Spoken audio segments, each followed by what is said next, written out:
Oh, isn't it funny? We're all still experiencing challenges with the whole mute thing 3 years into this, and it's like, still can't get it right. Don't judge. Hi, Potter. How are you? I'm doing well. How are you? Very good. Good. Hi, Mel. Hi, Elena. How are you? Good. Can you hear me?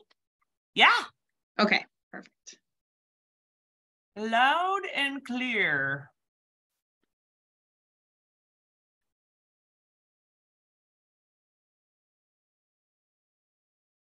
I just put a little chat in there, like just introduce yourself. And I usually start these meetings with just like a little question if somebody wants to share, like if there is one change you embraced. I think I said in the last year, if you feel like sharing it with us, please do so. Hi, Sarah Schneider. There you are, Tomas. Nice to see your smiling face. Hi, Brian. Oh, Hello, Alice. okay.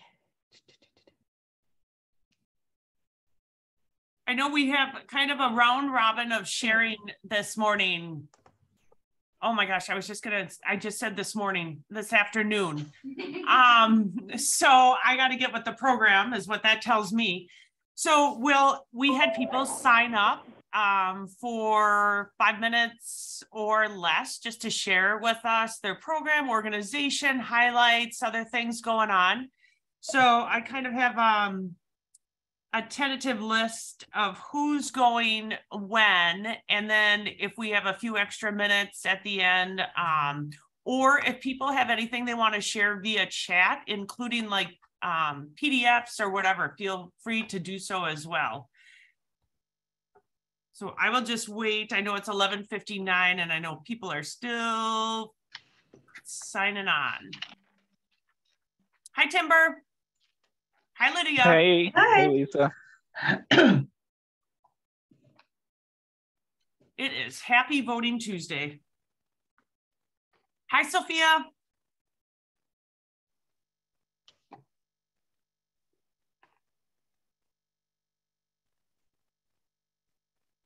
I have a question in the chat. Just introduce yourself, say your name, organization, and if there's one change you have embraced in the last year, and if you feel like sharing it with us, please do so. So please finish, right? Yeah. Bye, guys. Yeah. Hi, Anne Marie and Long. I saw you there. Hi. Hi, Wendy. How are you? I'm great. Good to see everybody. It is nice to see everybody. Anne Marie and Long, are you guys in the new space? Yes. Yes. So you guys are welcome to use our space for future meeting, enough for 20 people, maybe, yeah, 20, 25 people. Yeah, if you are not aware, new Hmong professionals just signed a lease for a space, a building on Northland, which is formerly the JC's building, and it abuts a Memorial Park. So beautiful building and location. So that's a change for new Hmong that you guys have embraced. It's exciting. We'll just wait another minute. Feel free to introduce yourself. I know we're going to have a number of updates from individuals for the next 40, 45 minutes. Feel free to ask questions too, as people are sharing information about their organization or program. I know this has been a huge piece of MCI for us, this discovery process of all the organizations that are out there, all the great work that is being done, the resources available. And actually that if you have been with us since the beginning, that was a lot of the impetus of why we started, was to make sure that the resources that are available are also known by the communities we serve. So that is really how the communications committee came to be and all of us sitting around this virtual table. And just a reminder, I think it's been like at least a couple of years since we have been meeting virtually. So it is a pleasure and an honor to sit by all of you through the ups and downs and the craziness of life. So feel free again to share who you are, organization you're with, and if there's also information, if you're not slotted to be one of the presenters today, we welcome that sharing of information in the chat, plus if we have a few extra minutes left over at the end. And I think if you've also been a part of our meetings, you know that, or hopefully you'll discover that this is a safe space. And also, now having said that, keep in mind that this meeting is recorded. A lot of times this is just for our note taking so we can remember to do what we said we were going to do. But know that there are not dumb questions, or this is safe space for all of us to have ongoing dialogue and communication. So with that, thank you all for joining us today. We are so appreciative of you taking the time to spend it with us, because we know time is at a premium for everyone. But we're all doing amazing, important work, and we want to make sure that those resources are out there and just that general sharing with others. So I am Lisa Cruz with Multicultural Coalition, and it's hard for me to tell because I know we have a and I picked it up. Somebody might just have to hit their mute button. It's hard for me to tell who it is. I am trying to see if UHAA is on the call with us. We're going to have somebody from United Hmong American Association. Are you able to tell, Gina?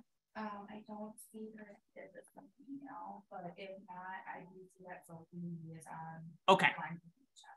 So we will circle back, and hopefully Bo will be able to join us from UHAA in a little bit. In the meantime, Sophie from DHS.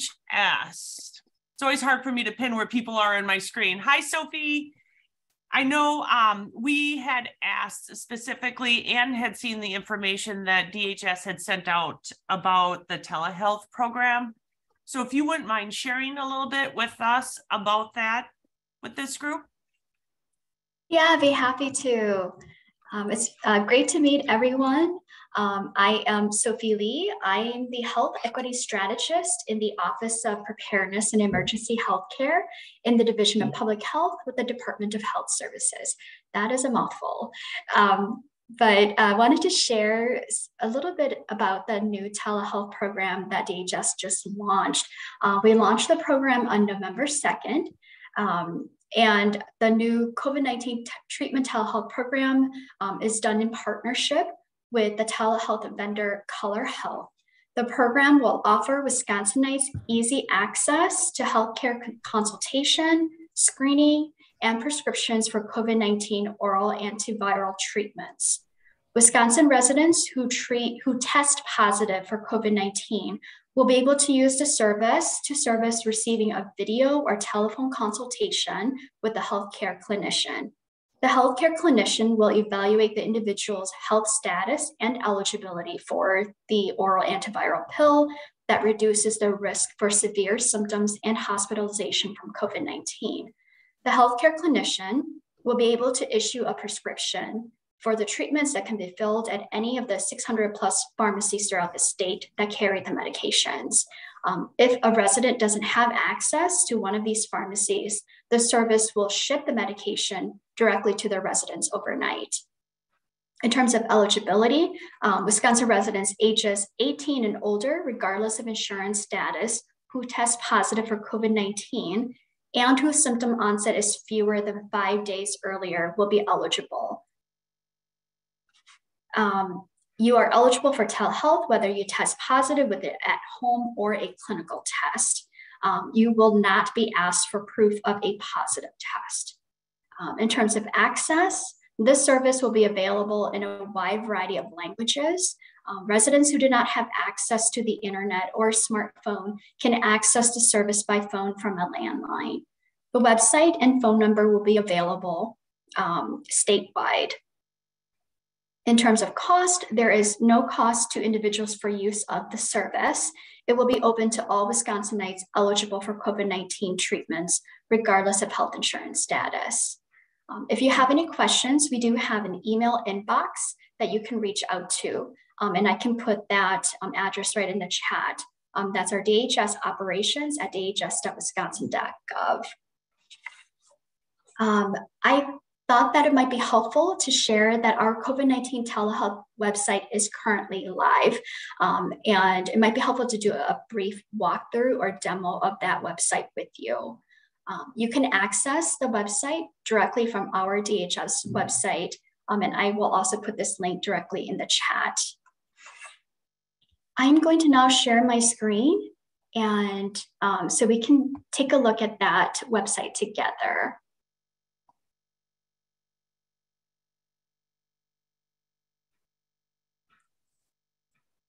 Can you see my screen? We can, Sophie. Perfect, thank you. So this is the website and is the homepage for our COVID-19 telehealth program. And just to get oriented, it starts with some general information about COVID-19. Here in the middle of the page is this button where you can click on it to start the online process. It also has our hotline phone number available. If you scroll down a little bit further, there are some frequently asked questions. And all the way at the bottom here, we do have some helpful resources, a link to Resilient Wisconsin, and some information to 211 as well. Before I do a walkthrough of the telehealth platform, I wanted to highlight one additional resource with you. There are some great resources about COVID-19 in the upper left-hand corner of the page. In particular, I wanted to share that we have several communication resources under the language, graphics, and print. And I will just click on that page so you can see the available resources.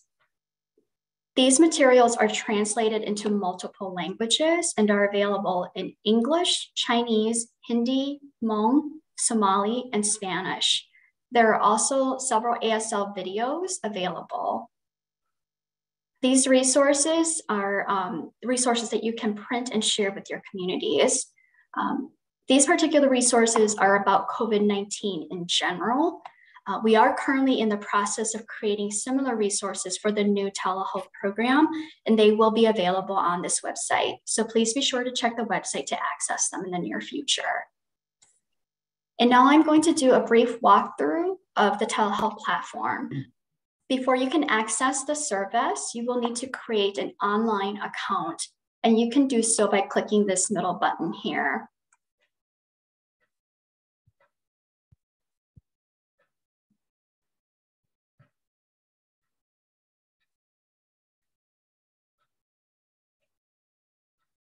That will take you to the Color website, which starts the telehealth service.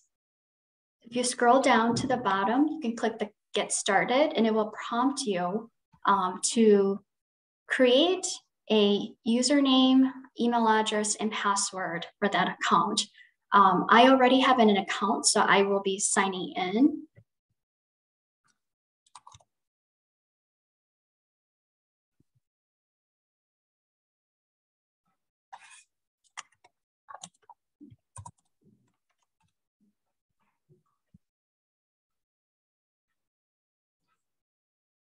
And it will collect some basic information, starting with your patient information, contact information, date of birth, address, gender.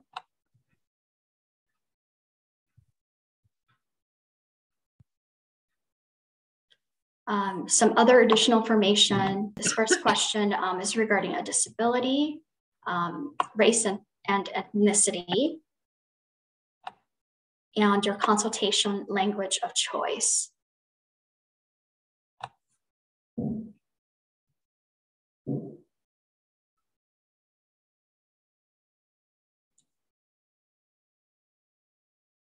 We do have a health questionnaire with a series of questions. So it will prompt you to answer each of these questions. For the sake of time, I will not go through the entire platform, but at the end of this section, you will select a pharmacy or the option to have the medication delivered to your residence. And then after that, you will have a consultation type, whether you want to do it by video or a telephone call. And then you have a general review at the end, and then you can submit your application online. I will stop sharing. That concludes my brief presentation of the telehealth program. Wanted to thank you for the opportunity to come share a bit about our new program. And I will now turn it back over to Lisa. Thank you. Thank you, Sophia. Can I ask a couple of things? One, is there like just and maybe you showed this in one of the screens, is there a general flyer promoting the service and available in other languages? We do have a flyer. It is currently being translated to the different languages, along with a toolkit with additional information about the telehealth program. It is not approved yet, so it's in its final stages. And once it is approved, it will be uploaded to the telehealth website. Thank you. And I know, just to reiterate, I get this question a lot. One is, a lot of people don't know that the oral treatment is available, and you have to be within that 5 days of the onset of symptoms. Is that correct? Yes, that's correct. Okay. Thank you so much. Does anybody have a question, sir, for Sophia? And perhaps in the interest of time, if you do have questions, let's put it into the chat. And Sophia, if you wouldn't mind keeping an eye on that as well. Thank you so much for sharing. I believe Bo with UHAA is also online with us today.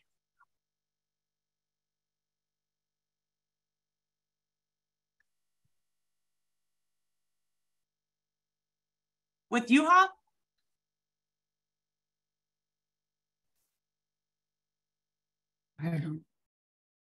Oh, there you are. Hi. Hi, can you see me?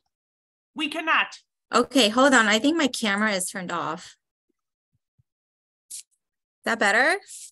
It is. Okay, great. Hi, everybody. Hi. Sorry, I was in between meetings, so I was able to just join. Thank you so much for having us join today. I'm happy to be part of this panel. So a little bit about UHAA. So I'm the president, the board president. I've been with UHAA for about 7 or 8 years now. And UHAA exists to empower Hmong youth in education, in higher education and career paths, just to become successful contributing member of their society. And so a lot of the things that we do or have been doing the last several years is that we raise funds to give scholarships to high school graduates. And we started to also include undergrads in college. And then this year, for the first time, we also gave a scholarship to a graduate student. So we're trying to expand our reach, and we're trying to help empower these students to continue to motivate them to, strive for something better beyond high school. We also participate in a lot of community events like the Hmong American Day, pretty much anything that involves the youth or children, we try to be a part of. And so the other thing that we do every year on an annual basis is we provide backpacks to students going back to school every summer. So we have a back to school giveaway. And then something that's very recent I want to share that we have been involved with is we've been in partnership with the Appleton Area School District and with the Diversity and Equity and Inclusion Department.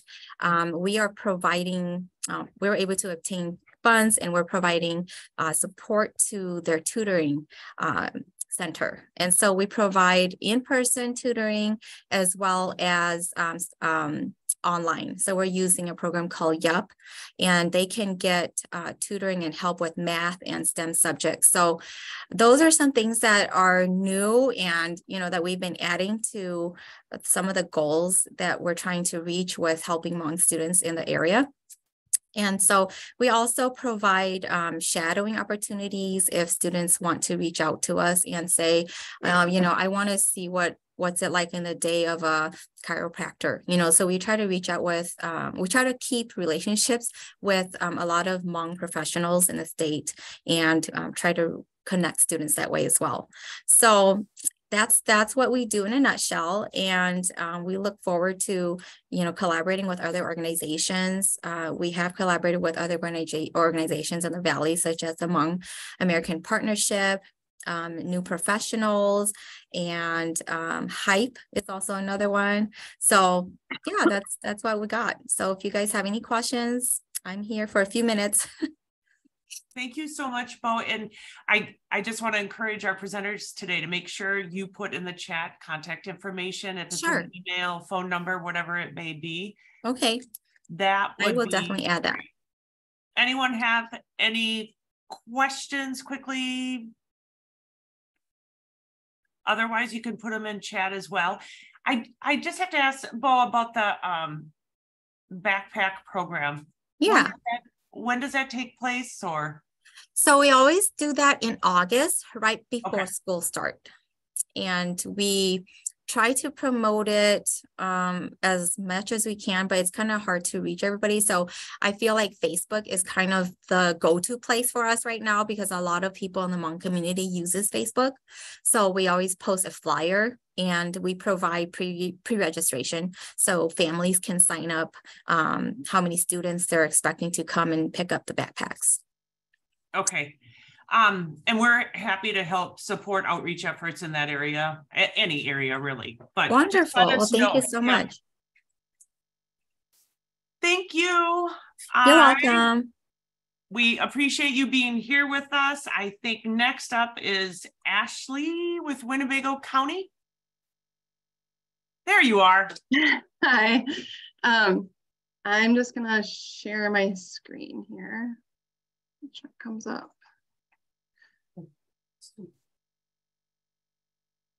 Okay. Can everyone see that? Can. Okay. So I'm Ashley Mukasa, Communications Specialist for the Winnebago County Health Department. And we have a few new programs here at the Health Department. So I just thought it'd be best to invite our staff that coordinates those programs to talk about them. So I'll just let them introduce themselves and talk about their programs. So up first we have Alana to talk about Parent Resource Hours.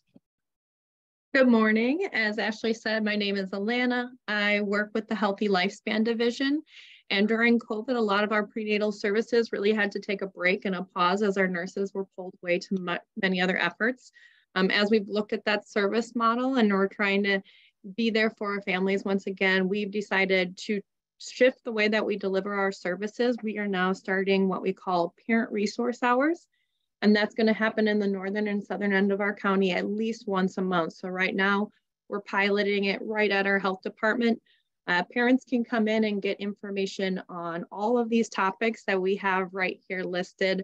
Vaccines, passenger safety, meaning car seats, sleep safety. We can talk one-on-one about parenting concerns and refer them to many other resources that we have in our area, such as parent birth to 3, parent connection, and even things like WIC. So the goal for next year is to really expand this program and try to do some pilot sites where we're coming to your organizations to meet with your families and spaces that they're already at. But currently with the vaccines, we're keeping it in-house. If parents want to come visit us and get a car seat or a vaccination, they do need an appointment. So Ashley has recently made a new what's new on our website page where they can find the flyers for these. They can sign up for an appointment. We also have the events on Facebook. So if you as an organization have a Facebook page, you could add these events to your page just by sharing them. And so they would consistently month after month be on there for your community to see where to go, where to find help. And I think that's all I wanted to cover real quick. Thank you. Mm-hmm. If you'd like flyers or any of that information to hand out, feel free to contact me. I'm putting that information in the chat as we speak. Yeah, again, I'm always encouraging, if you want send everything that you have going on to us too. We're going to be working on a timeline for content that will be going out the door. So, and we'll work with you, all of you, on that as well. Great, thank you. And then up next, we have Amanda to talk about some of our harm reduction services. My name is Amanda Tennyson. I am the Harm Reduction Program Coordinator at the Winnebago County Health Department. So I run a syringe access program. I work one-on-one with clients who are currently injecting or using any forms of substance. So referrals to treatment, providing them with proper resources for anything that they may need. I go out into other organizations and I do Narcan trainings. We also host virtual Narcan trainings. You can see that on Thursday, November 10th, there's 2 different times available that they will be doing a Narcan training, and also on Tuesday, December 13th. There's a website listed to register, or you can call us at the health department. Anybody can come pick up Narcan. Also, we distribute fentanyl testing strips, which allows a person to test whatever substances they may be using for fentanyl, which is a big reason for the spike in overdoses right now. Both of these items are available Monday through Friday, 8 to 4:30. You just come to the second floor at the health department, tell them you want to see Amanda. Amanda, I just need to clarify, like I could walk in and say, hey, I need to see you and I need Narcan, like to have it on me? Yep, and I would ask you if you're trained. If you weren't, we'd go through it together. If you are, then you just take your Narcan. And then do you have these materials also translated as well? I believe so, yes. If you could find some of those translated ones in addition to the English, that would be great. Sure. Thank you. And I have a question too, Amanda. With the testing strips for fentanyl, is that something that you do on site? Or are you giving those testing strips to orgs and people to then do at home? So the testing strips are targeted for people who are injecting substances. I'm sorry, using substances. However, they are ingesting it. We are in phase 1 of a program with the DHS. Similar to Narcan Direct, there's a fentanyl test strip program. So we're still trying to figure out the final stages and how to go about it.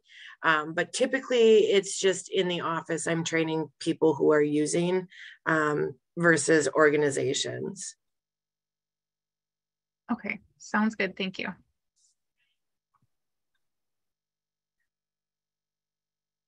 Thank you, Amanda. Thanks, Amanda. So up last we have Scott Fisher, and he's going to talk about our new Lead Safe Homes program. Hi, I am the lead abatement project coordinator for Winnebago County. We recently just picked up 2 grants, which the main purpose is to protect kids from lead poisoning. Kids under 6 are the most of the group that are going to be most susceptible to lead poisoning in homes that are built prior to 1978. These grants cover homeowners that, again, live in a home that is built prior to 78 and landlords. Some of the things that the program provides is we'll do a risk assessment, and depending on the risk assessment, it will tell us where the lead is, and then we abate those areas in the home to protect the kids from lead dust and chips that they can consume. Some of the things that the program will cover are like replacing windows, doors, trim, anything that has lead-based paint in it, we can take care of.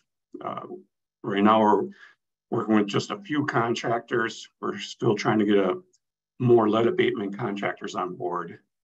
Some of the qualifications to get into the program is, again, your house has to be built prior to 78, and a child that is 6 years or younger and is on some type of Medicaid or Badger Care. And if you want some more information, check our website out at the Winnebago Public Health. And any questions? I have one, Scott. What's the turnaround time on those applications? Once they're submitted, how long does it take for a determination? It runs anywhere from a week to a few weeks. Right now, DHS is pretty swamped with them. So the turnaround time can vary a few weeks. Okay. Thank you. Yep. Thank you, Scott. And I believe, but I'm going to ask the question anyway, those materials regarding lead, those are available in other languages as well, correct? Yes, I believe the state has them in different languages. Okay. Yeah, and Lisa, I'm just tweaking the Spanish flyer, and then we're working on getting them translated to additional languages as well. We just started to put our shareable resources on our website on this partner toolkit page. And I haven't uploaded Spanish yet, actually, for that one or the Narcan training, but I'll get those up there as soon as possible. Thank you, Ashley. You're welcome. Did you have one more thing you wanted to mention? Nope, that's it. Thank you. Thank you all. I have a question. Yeah. So we had a presentation by someone from the state lead safety program at our Health Watch meeting a couple months ago. And she mentioned that one of the problems right now is that the kids are supposed to be tested through WIC. And because so many of the WIC programs are virtual, kids are not being tested. So technically, their pediatricians or healthcare providers should be testing them, but often aren't.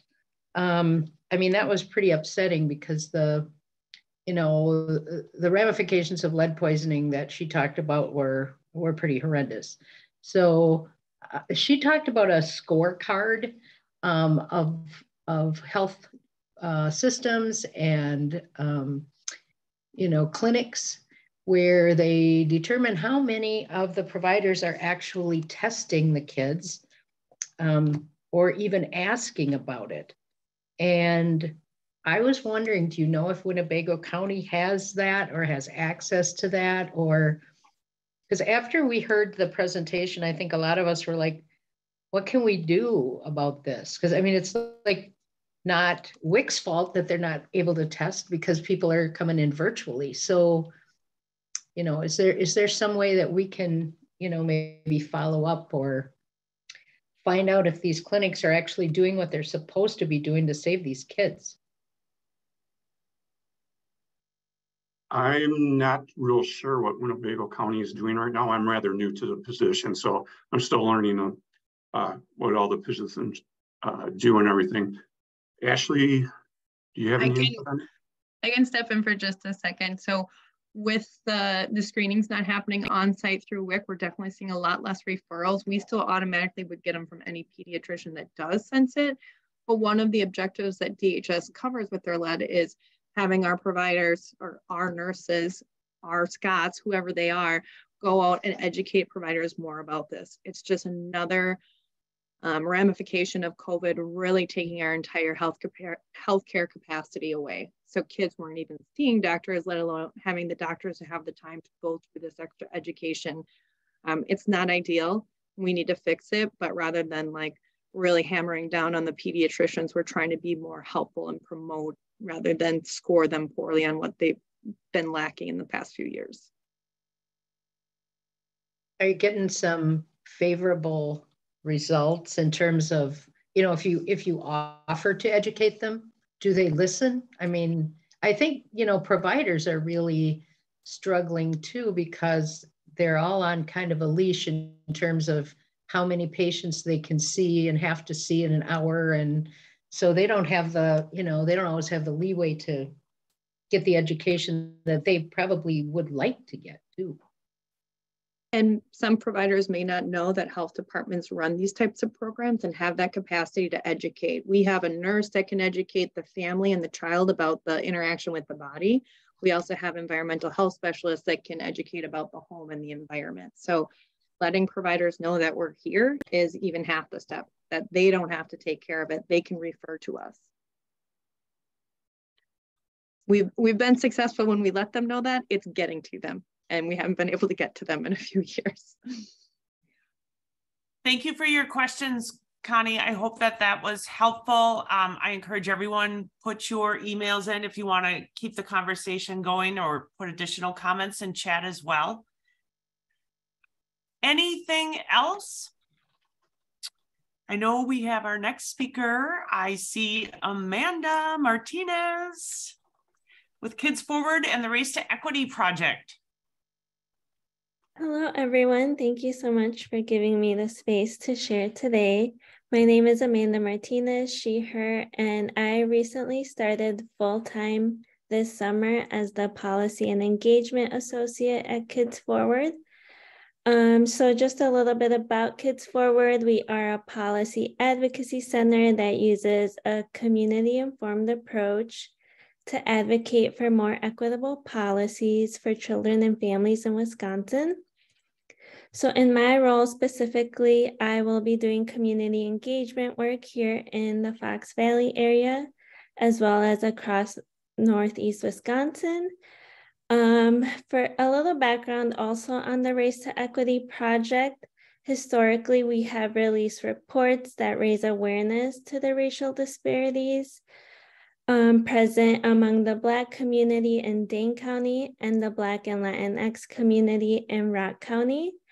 As a result of our Dane County report, many sectors in Dane County have implemented different racial equity initiatives to reduce racial disparities in the area. So with my position, I want to focus my engagement work here in the Fox Valley area. It is important for me, since this is the area that I grew up in, to work towards building those meaningful relationships and amplify the community. So we have 3 main goals of our work. Our first goal is to engage with the community, build relationships, learn about the context of racial equity, and identify the policy priorities of the community, especially communities of color. And then in considering a specific project or report, we do want to use the insight from the community engagement to create any qualitative asset-based report that identifies the strengths and uplifts racial equity work in the area. And lastly, we want to serve as that bridge between the Fox Valley community and the larger policy state level. So for example, bringing these insights and identification of priorities to help inform what policy changes are needed, and that in turn can positively impact the Fox Valley community, as well as hold policymakers accountable. But if you have any questions, please feel free to reach out. But you may also be hearing from me very soon to set up a conversation. I do have an ongoing list of different community leaders and organizations, and I really want to just make this project as meaningful as possible, and being able to bring and amplify the community voices and perspectives. I can also share any resources or reports from our work previously. And lastly, I do want to give a big thank you to all those who have met with me so far. Everyone has been welcoming and supportive, and I do look forward to building these meaningful relationships and possibly partnering on equity work in the future. So thank you so much for listening. And I do have a flyer that I can send over or I sent one this morning to Gina. Perfect. Yeah, we'll be sending out and sharing a lot of information from today. And thank you, Amanda, for sharing your important body of work that's being done, and especially in our area, which is so appreciative. And I encourage you, Amanda, to make sure you put your email in the chat as well, because if there's been some on this call that you haven't met with, it'd be great for you to connect with. Anybody have any questions for Amanda?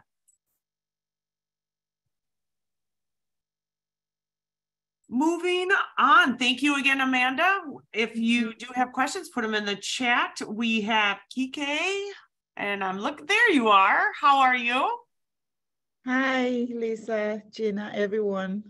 Hello, I'm glad to be here. I'm doing good. I hope you are too. Of course, of course. Thank you for being here. Thanks for having me. Yeah, so I guess I'm just gonna share about like our upcoming event, but I will first just introduce myself again. Kike Tomori, I'm a diversity, equity, and inclusion coordinator. I work with Appleton Area School District at the elementary level to support, Black and African American students and all students of color and their families. And one of the key aspects of my work is to connect students and families to community resources. And that's what this upcoming program is all about. It's coming up November 16, Wednesday, next week from 5 to 7. We invited many community organizations. We are having a program, myself and the other diversity, equity, and inclusion coordinator at the elementary level. There are 2 others. They are not here right now. In collaboration with the YMCA on site at Johnston Elementary. So we are bringing community organizations. We're going to be having like a dinner. And then on another section, we're going to be having the organizations where families can come, meet them and talk with them and learn, because we have discovered that many of all these organizations, some of you that are represented here now, many of our families don't even know what you do. They don't know about your services. And the focus of that event is to bring the organization so that they can connect with the families and families can know what they have to offer. And I'm so glad to be here to hear about so many of other organizations that I've never heard about. So if I'm having this kind of program in the future, you are likely going to hear from me. Like, I really love what Kids Forward do and many other organizations that have been talking. So MCI will be there. Thank you for honoring our invitation, and some other organizations as well will be there. So we really look forward to it. We're excited because, the joy of it is, having families connect to resources that can help them to live and thrive in the community. It's really important to us. It's really a very big part of the work that we do. So I don't know if anyone has any question, but that's it that I have to share.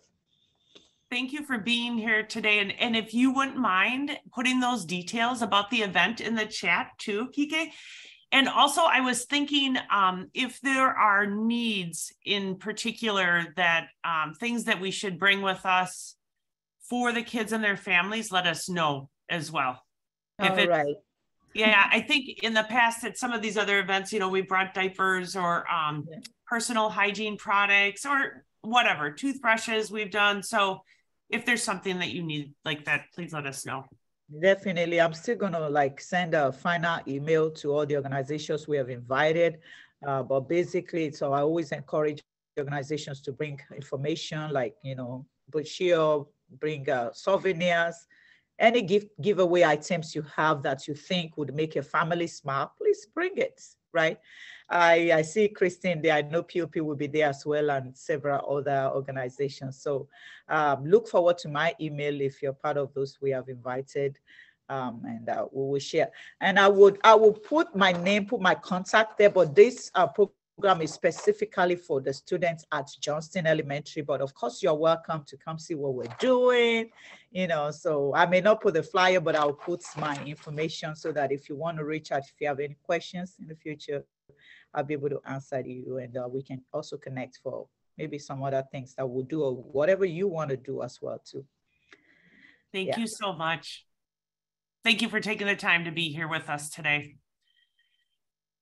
I encourage you, if you have any questions for Kike, just put them in the chat and we are going to move along to 211.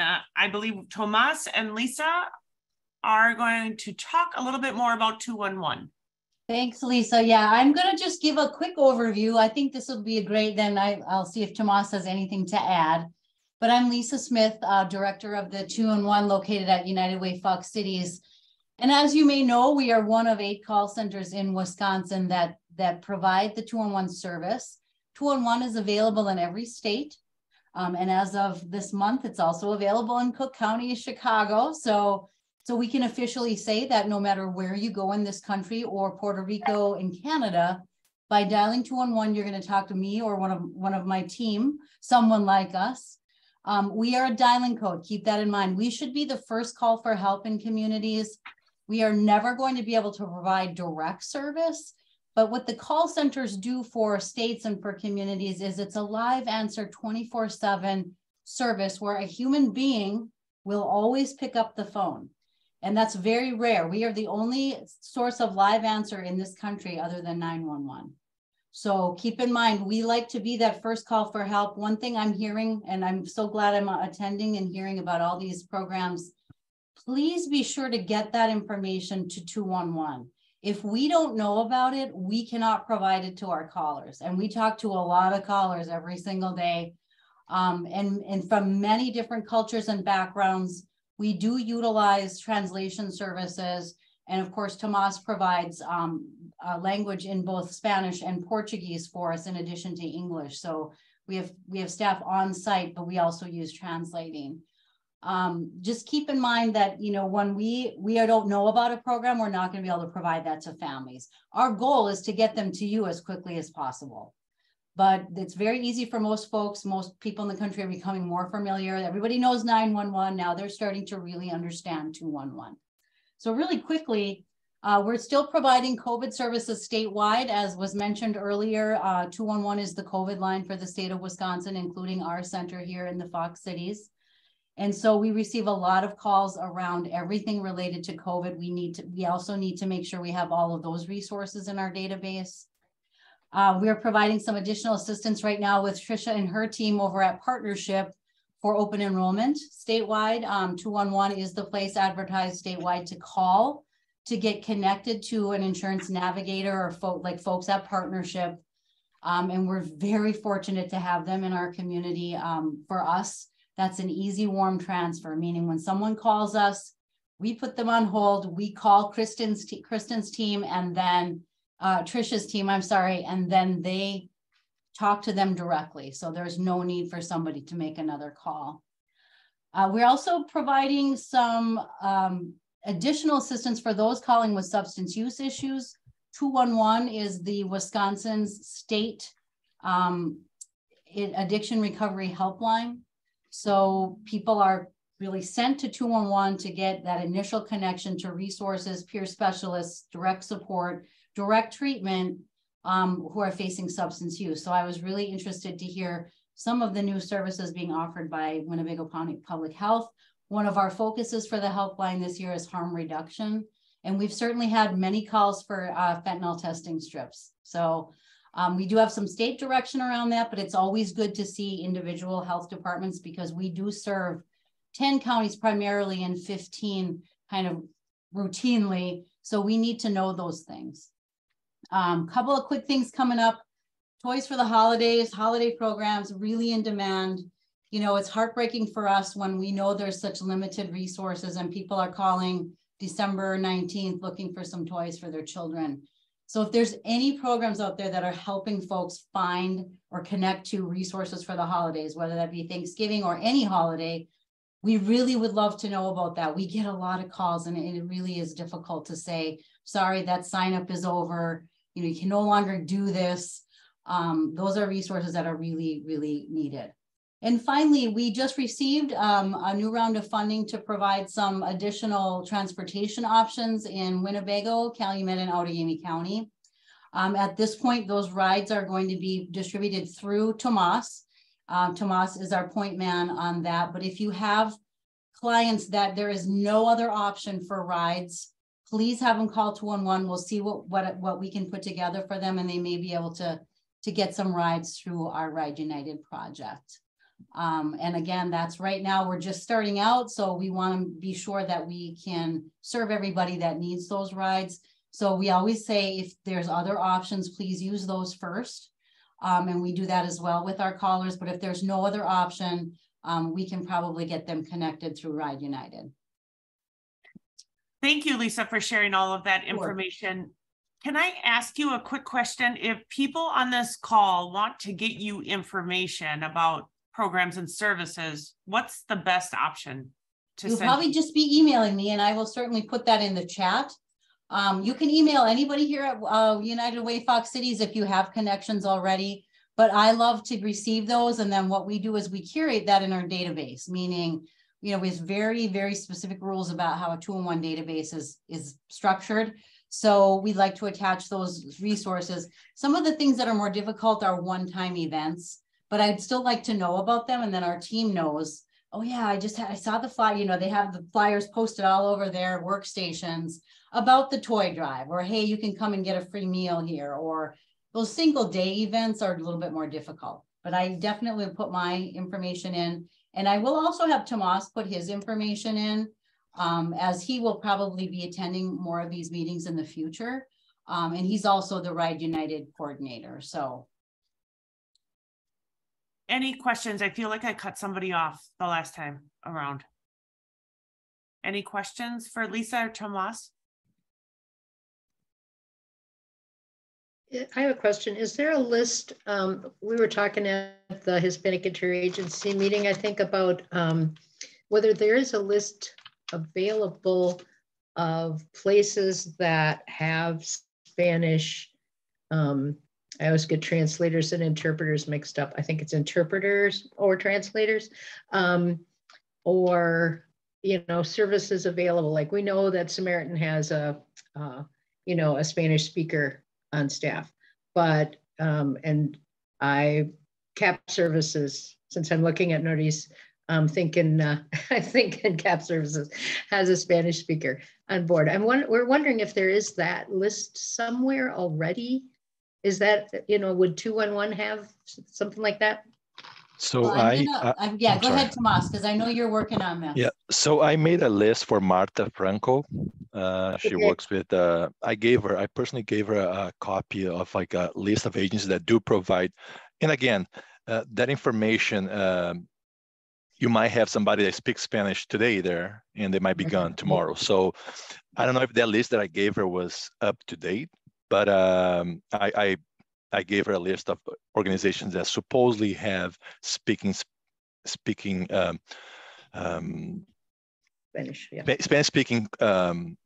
staff. So I gave to Marta a list of those agencies. Yeah, Marta Franco. And Connie, thanks for asking that. It brings up an important thing. So we do get a lot of folks who call who speak Spanish, and we're very fortunate Tomas is able to provide more culturally competent service than us being in a translator. However, we've seen calls from other languages right now, and we're really struggling to find agencies that can help them. We had somebody speak Somali last week, and we spent hours trying to find an agency or a program, and it wasn't in our county. So I will say that this wasn't in any of our local counties, but no one could help speak her language at the agency that should be able to help her. And I would love for this group to help me brainstorm this. It's really frustrating for us we get a translator and we find out what we can do to help this caller, but there are a lot of agencies that don't have someone, and obviously for obvious reasons, but in this case, we were really, you know, kind of sidelined with how to help.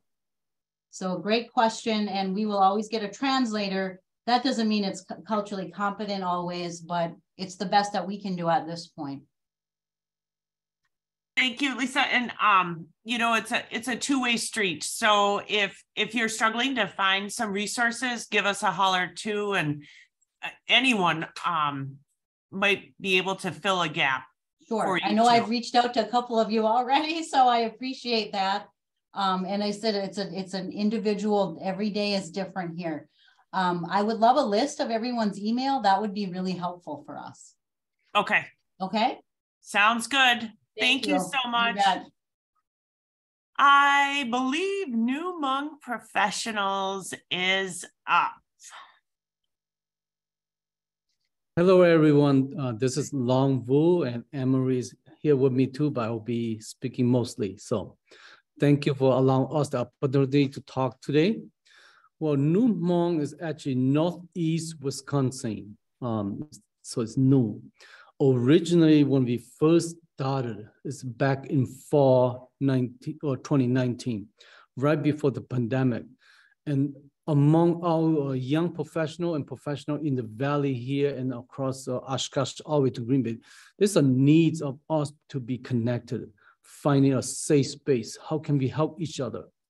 And during this time, right when we had this meeting, there's a double murder-suicide happened in town, and then there's a tornado hit the Warsaw area that damaged one of the Jensen farm too. And we realized that how can we reach out and support our community, because there's no communications, there's no network of us getting together and mobilize to help. So the needs in the Hmong community is so great. So now our group met, and then we informally formed a group of connecting with each other. And through the pandemic, we met virtually helping each other, and we realized that one of the biggest issue facing our professional is our identity. Who are we? What do we do? Our roots, our history. For us to help somebody, we realize that we need to dive deeper to know who we are first. So that's why we are beginning to form this group and has some kind of training together, conference informally. And through this survey, we want to give back to our Hmong community too. And one of the ways for us to do it is to form a nonprofit organization. And that's how we form a nonprofit organization. And we became an organization. We applied back in January 2021, but we didn't officially get our nonprofit status until the beginning of this year. So we are actually, almost a little more over a year. We are able to secure the fund to hire me as executive director. And through my network and assistant for MCI and Dr. Pan, we are able to secure more funding to hire 2 more staff. And now we have 2 American person working with us as well too. So we are a growing organization. We just have our office now. It's pretty empty. Right now it's office, but we don't have much equipment. But we are putting stuff together through another organization that donates some furniture for us. So we actually spent our last Friday hauling all this equipment to our office. But to understand New Hmong professional and the history, we had to go back. I want to give you a little back history of the Hmong. The Hmong used to be a clan leader system. We had 18 last name. So with 18 last name, you had 18 leaders among a council or group. So any dispute, any communication, anything is a network of working together. So the communication back in Laos is very easy to communicate. Okay, whether you had a divorce, you had that system working nicely. Okay, but now through 40 years in this country, the system's working well, but our elders are retiring, past, and now you had a whole new generation of leaders that's career professionals now. How are we going to transition from that system to a new leadership in this country now? Okay, so that's one of the history I want to share with you, is that now that's why you had new organization like UHAA beginning to focus on education. You had other organizations working on tutoring, and you had other organizations had to have more mental health counseling now, because the needs in the Hmong community is much greater now. This is beyond the way the system, the clan leader system, to handle the different issues. So New Hmong exists now. One of our mission is to meet the emerging needs of Hmong in the community in this area. And we have been very successful with different projects. We did a youth summer volleyball camp for the first time in 45 years. We actually had a summer volleyball camp of coaches teaching Hmong youth play volleyball. Or we had the elderly projects, with, that they actually meet together twice a week in gardening. And that's one way of them to get together, because through the pandemic with all the hate crime and all this going on, they are very afraid to go out. So imagine now they actually go doing gardening with something they love to do, but among their peer. And it's not just gardening as well too, but it's also mental health, depression, healthy eating, diabetes. There's so much going on, not just gardening. We also work closely with Feed America as well too on different food security that among our adults as well too. And then just 2 weeks ago, we did an early project called Elderly Stories. We actually allow our elder to tell their story, who they are, where they come from, what their challenge in their life, what's their story like.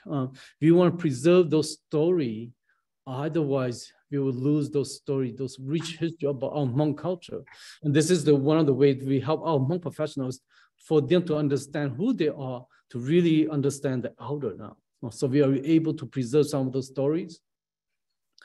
New Hmong professionals also have a very active working board. So one of the goals for new Hmong professional, for the board, for them, is to have community or conference, mini conference.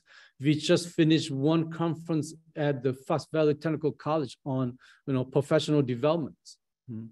And another one that we are planning for January now is coming up is culture development as well too, to really dive deeper into our culture as well too. For the next couple projects that we are looking into is to serve our youth in terms of a warm line or peer support, because there's a rise of youth die by suicide. It just happened in 2 weeks ago, a young woman in Minnesota just died by suicide. And these are emerging needs in the Hmong community. Now, this is one of the big projects that we are hoping to have a one line, a 2-on-1. Now we had a one line where our youth elder can actually call and have someone live to answer, help them walk through the challenge of their life, basically.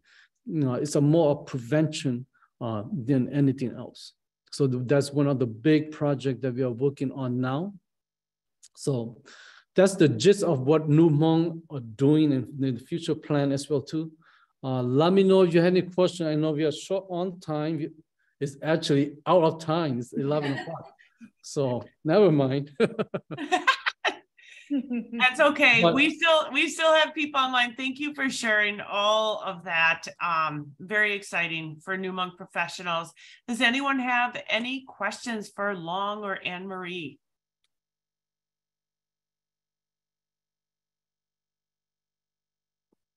You're also welcome to put them in the chat section as well. Thank you, New Hmong, for sharing today, and all of our presenters for sharing the information. There is probably at least one thing in each presentation that I learned today that I had no idea existed. I always encourage people, think about what you learned today and keep up the conversation. And we'll make sure in our emails too, you should be able to see all of the individual emails, but we'll share the presenters today in particular and keep the conversation going and figure out if there's deeper strategies on how to meet and serve your communities.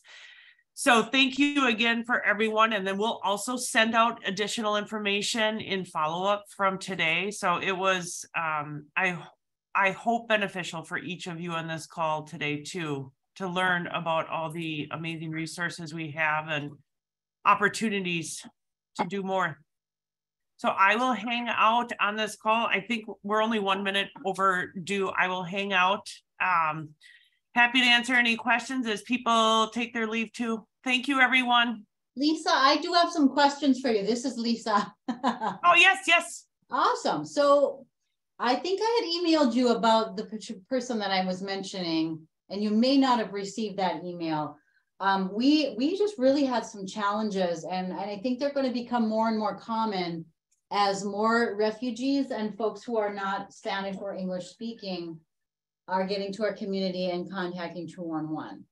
So I want to brainstorm, maybe set up a time to talk to you about how do we, I mean, we literally called every agency we could and we texted our caller back in Somali because we figured out we could do that. Yeah. But you know, the interpreter couldn't figure it out. Like there's some really big gaps here. And my guess was that she was working with an organization, but I could not get a hold of any to find out. So I would love to just brainstorm and maybe a group of us, how we can better serve callers when, you know, we're not sure if agencies are able to, in that moment. I will say that this is kind of a just-in-time thing. Exactly. Or even like a pathway. So we get a call, and in this case, the person was looking, her power had been shut off, which kind of made me wonder if, you know, she hadn't understood something, or if she wasn't working with anyone to have gotten it to that point where it was actually shut off, which could easily happen, especially if you're not accustomed to how things are done here. But anyway, I would love to have deeper conversation, and I think Tomas would add some value to that as someone who talks to folks routinely as well. It wasn't Tomas that spoke to her. In fact, it was one of my other team members, but then got me involved, and we spent hours trying to help her. And I don't know what happened at the end. I'm certainly hoping she got help, but that's not a good thing for her or us.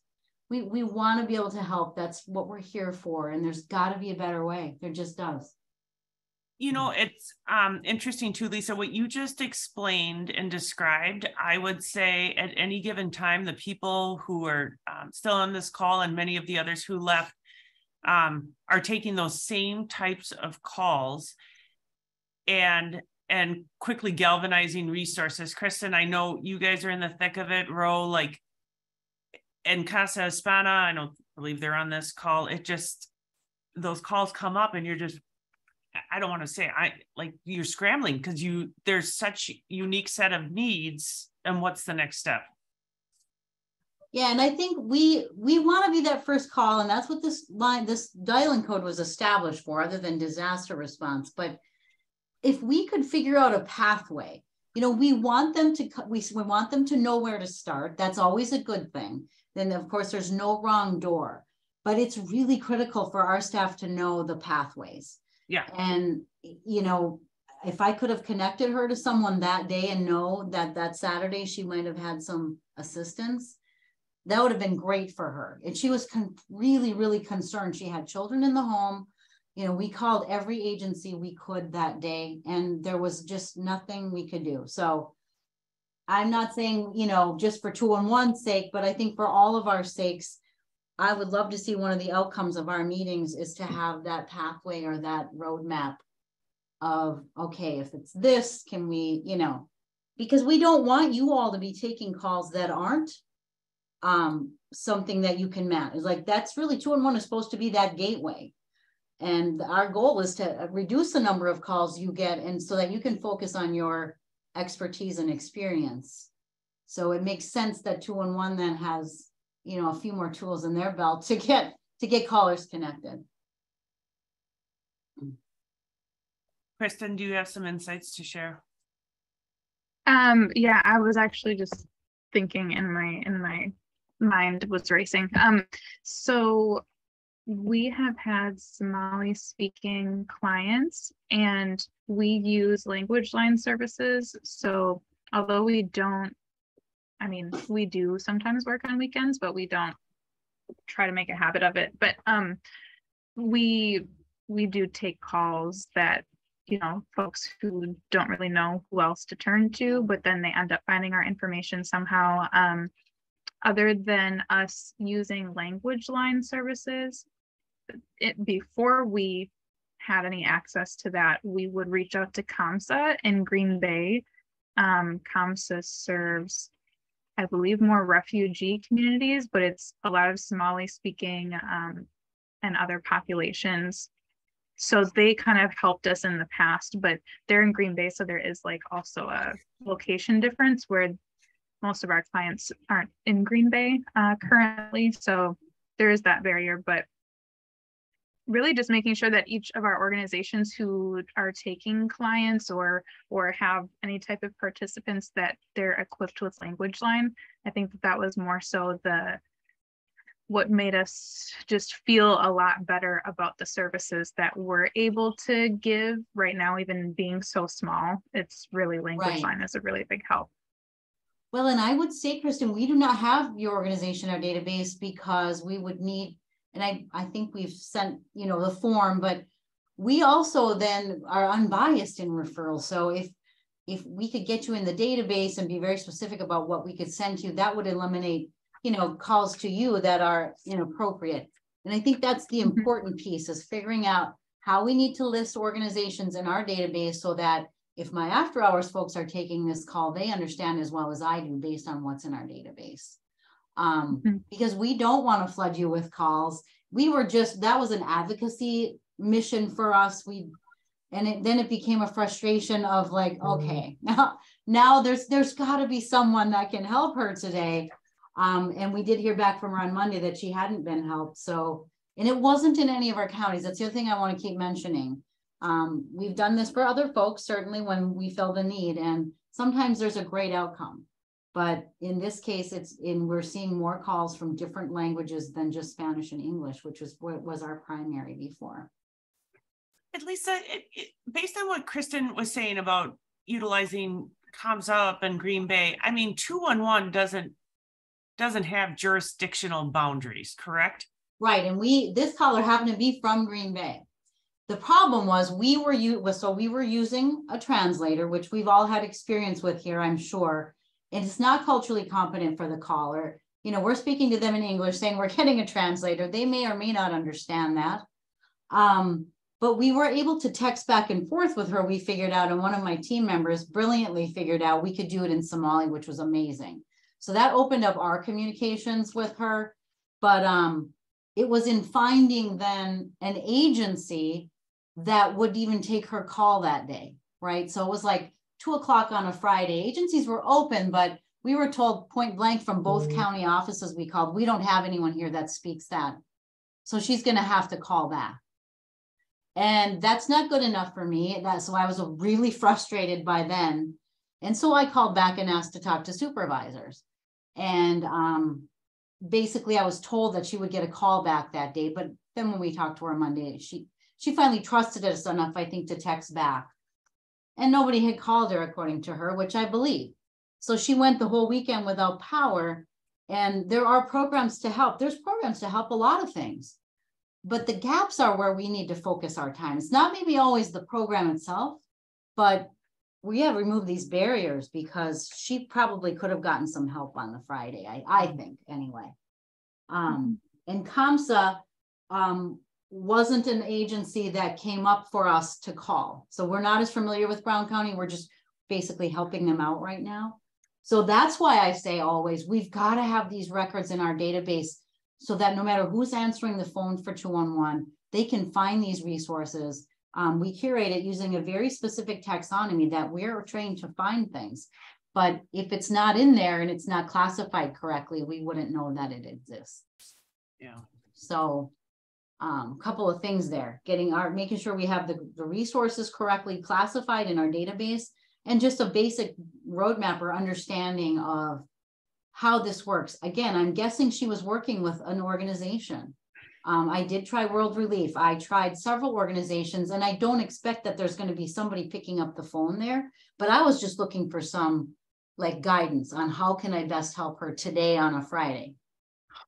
So, I think, you know, Lisa, again, what you described, very familiar. And two, there is some process in place, you know, like for some of us too, when we get these calls. And I saw partnership put something in the chat too. It's like, I guess for me, I just had to think so differently during this whole time period, like the resources that you could rely on before, and then people come and people go, things are always shifting. Like, how do you answer that call?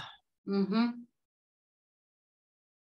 You know, how many times and Tomas, you can jump in. Wish we could pull out our checkbook and just fix it right there. You know, that's the hard part about 2-in-1. We would love to be able to do that. We would love for an organization to have a just-in-time resource that may have been able to help her that day. Those are very rare. And I totally understand why, you know, we want to go upstream, but there is a need in this community for just-in-time resources. And the common ones I mentioned today, you missed the Salvation Army sign up, you're out of luck for toys or any kind of other assistance around the holidays, period. Unless there's a wonderful church or organization that's going to do something.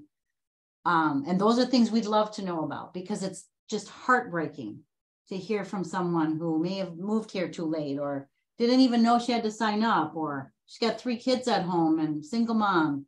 It's just, those are things that we could really improve on our understanding and get that word out to folks. Tomas, can you add to that? I know you face this frustration daily.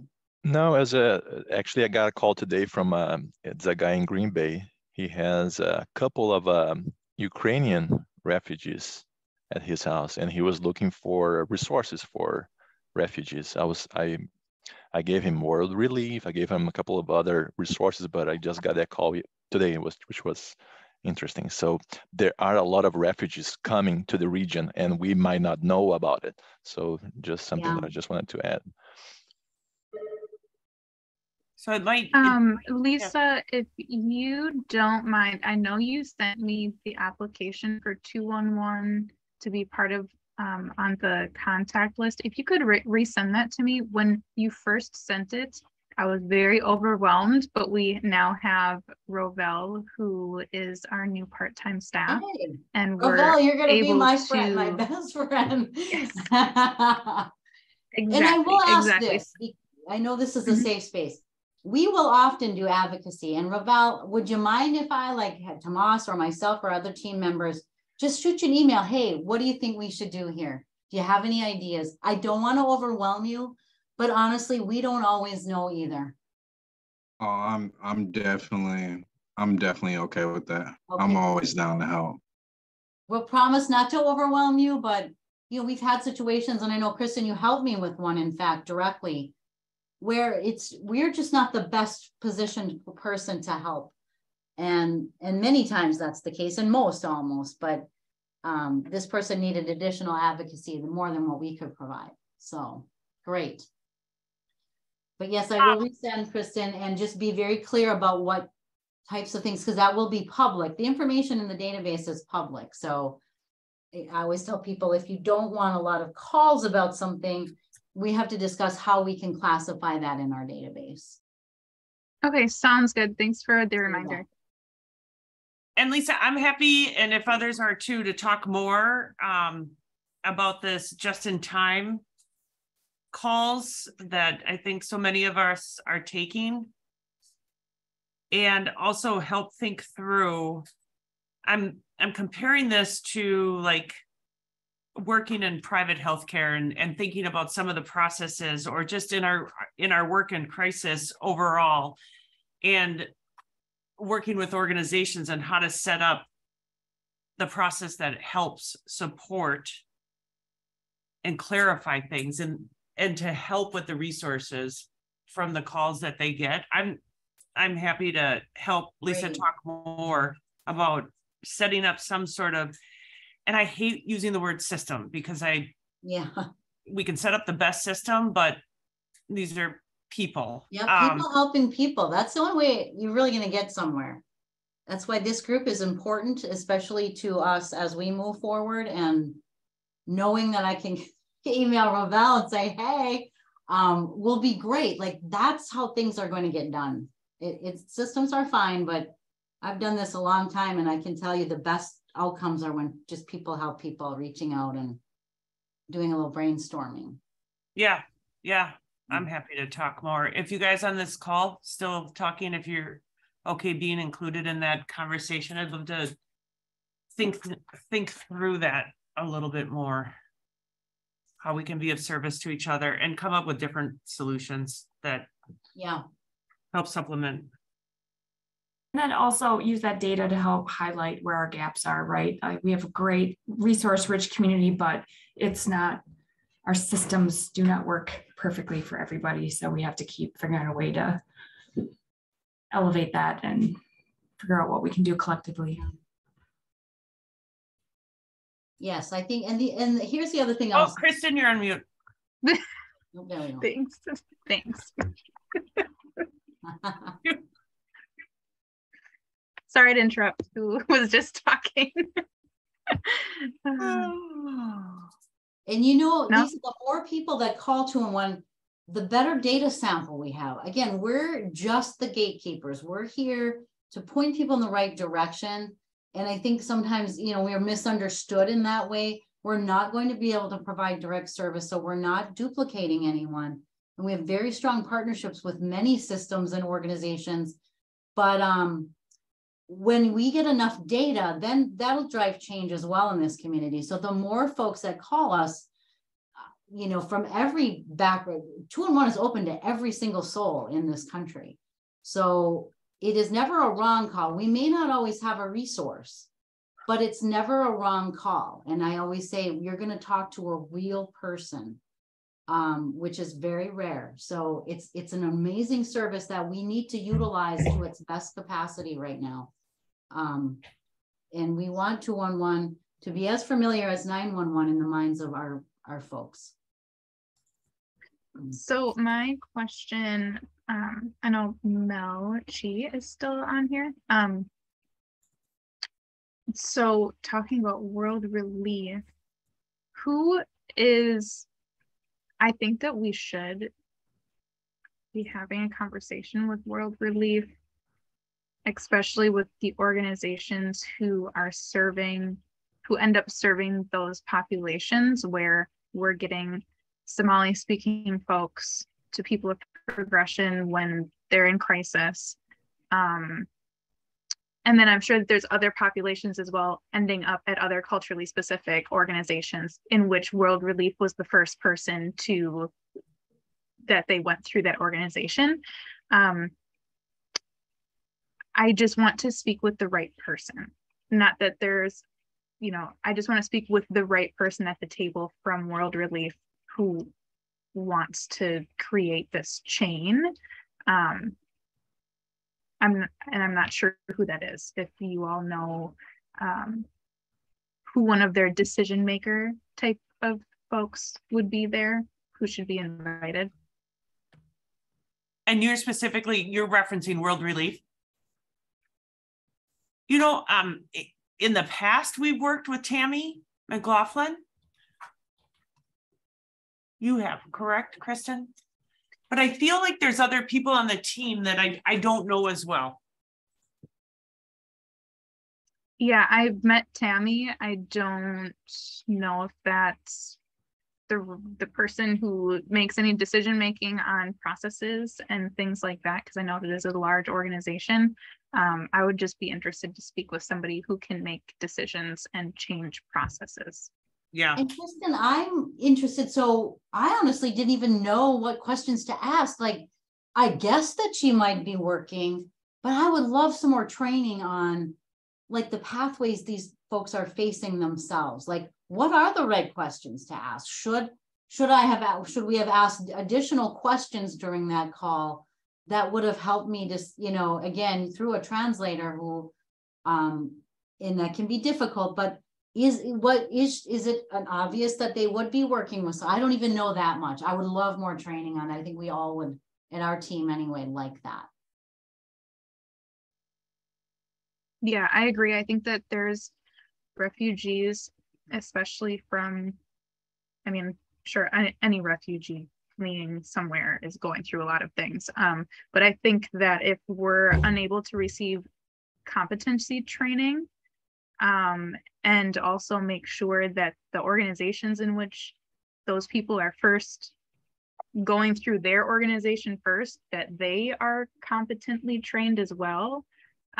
Because I just don't trust that you know, that everyone is competently. I don't assume that anyone in the Fox Valley is competently trained to deal with the refugee populations who have very suffering mental health, and then they end up dropped off to organizations like ours or Harbor House or Pillars with a mental health crisis that you can't speak their language. And I've seen it firsthand, and I have a lot of questions as well.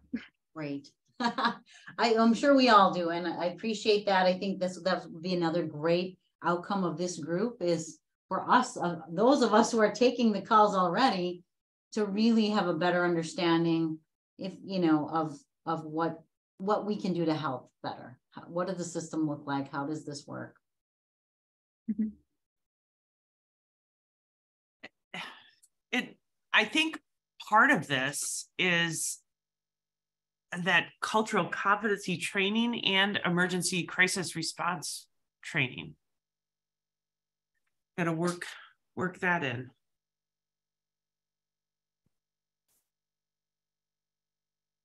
Added to the list, the long list of opportunities. Well, we got to start somewhere. Okay. Lisa, how about you and I will work on setting up that next touch base, and give it some thought about what you want to share as far as how it works or doesn't work today, the process, and then we'll also make sure that you have emails and, oh my gosh. I know. And Tomas is part of this too. You know, as somebody with some lived experience, I often rely on him, but his lived experience isn't others either. So, you know, we're all back here trying to brainstorm, but there isn't always an answer. So I appreciate you even, you know, considering this. I think it's important for our system. You know, we might be starting here in the Fox Cities call center, but our entire 201 system needs this. Yeah. And this is the next step for us. So we'll do some more digging with World Relief. And I think we bring in COMSA, correct?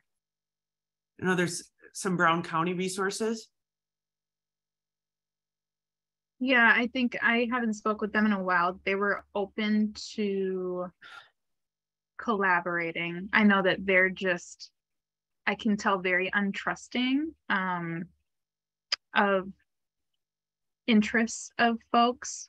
It sounds like they're really low funding. So even I would love to even help them network, to be able to build their network, because it sounds like they have a ton of stuff going on constantly, and probably very, very far from enough funding to do what they're even doing right now. Okay, so a bigger conversation with them too. Okay. Yeah. Okay, thank you. Any other further comments? Great discussion, you guys.